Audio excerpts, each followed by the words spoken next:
We've never done this before. I'm thinking we should call this Anabaptists in Cars Getting Coffee, you know, ripping off the Seinfeld thing. Right, so we're going to play a little travel game now that we just decided to try.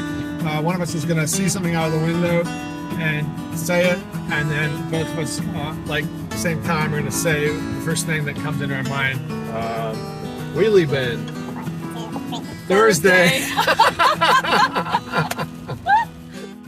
Okay, hon, you do the intro because I got to focus on what I'm doing here. Yeah. It's important, otherwise it'll be a very short conversation. Anyways, we wanted to just bring you along on our journey today and share with you the beautiful country that we're traveling through and some of the thoughts that we have been discussing between ourselves recently. Yeah, it feels like we've covered quite a few kilometers together the last couple of weeks. And it was fun the other day to be traveling with some of our friends. I said traveling. It's like driving and traveling combined. Cool. That's cute. Oh, I'm traveling.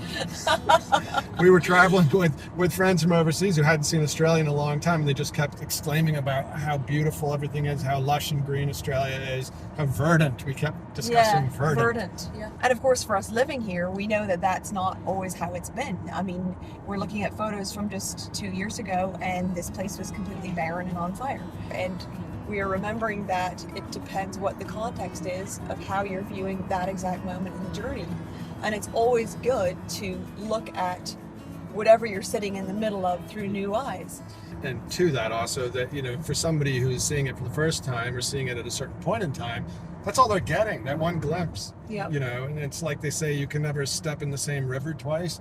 You know, it's a bit like that in a landscape. It's constantly evolving and changing. And we were thinking how we actually need to extend that same thinking to our relationships to each other.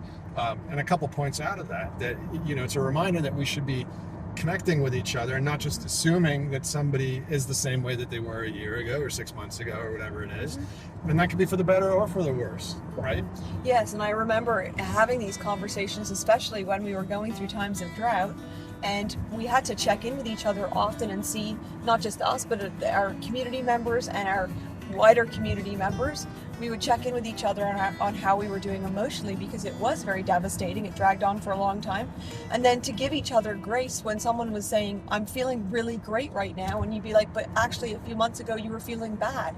And in life, we have to continually extend that fresh perspective to relationships, because that's also how we learn and grow and get new and different views on things. And if we continually assume that people are stuck in the same place, we never allow them to grow or ourselves. You know, each of us has characteristics that are unique to us and that are, you could say, part of our landscape.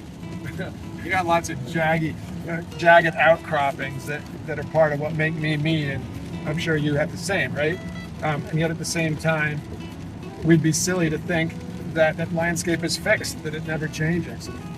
And so as we're working to, you know, be alongside people and be in relationship with one another, we have to take that into consideration. It's not as though just because you've met somebody and connected with them once that you forever know who that person is or everything that they're going through or experiencing. Yeah, and I would add to that the familiar landscapes take on completely new meaning when they're shrouded in mist or adorned with sunlight or soaked in rain or cloaked with fire. And that's a part of looking at things in a fresh way and allowing grace to infuse our relationships and conversations. One of my favorite things about traveling in this country is the people you meet and the experiences you have as you go. They're always up for a yarn, up for a chat, up to, you know, ready to offer advice or support, or they're sure that they know somebody in your hometown. Yeah, in fact, the other day we were driving through Tenterfield, which is a fairly remote town out here in the bush, and we had a bit of a flat tire and pulled over to fix it, and within seconds it felt like half the town was honing in for the kill to, you know, have a bit of a sticky beak and, you know, tell their little story. Like a block party. Yeah, it was like... Yeah, so actually this video is dedicated to Ben from the pizza shop in Tenterfield. Well, he was all over, you know, helping us out in our hour of need. So thank you, Ben. So friends, may the landscape of your life journey forever be cloaked in sunlight, not shrouded in mist. Thank you for being with us.